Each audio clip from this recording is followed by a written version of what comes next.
এবার প্রেমিকের বাড়িতে বিয়ের দাবিতে অনশন করছেন এক তরুণী। গাইবান্ধার সুন্দরগঞ্জে বিয়ের দাবিতে প্রেমিক রাশিদ মিয়ার বাড়িতে অনশনে বসেছে আদরি আক্তার নামে এক তরুণী। শুক্রবার বেলা 11টার দিকে উপজেলার সাপরহাটি ইউনিয়নের পূর্ব সাপরহাটি গ্রামে এমন ঘটনা ঘটে। অভিযুক্ত রাশিদ মিয়া ওই গ্রামের মৃত গোলাপ মিয়ার ছেলে। প্রতিবেশী আফরোজা বেগম জানান, প্রায় 1 বছর ধরে মেয়েটির সঙ্গে রাশিদের প্রেমের সম্পর্ক।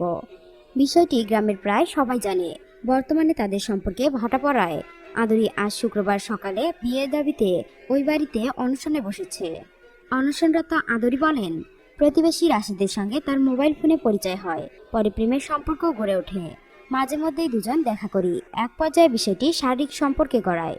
শুরু থেকে রাশেদ বিয়ের প্রতিশ্রুতি দিয়ে আসলেও এখন যোগাযোগ বন্ধ করে দিয়েছে।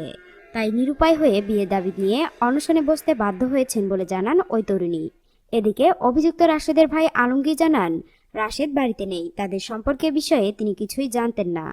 এ বিষয়ে স্থানীয় ইউনিয়ন পরিষদ ইউপি সদস্য মোহাম্মদ রানা মিয়া বলেন, আমি বিষয়টি শুনেছি।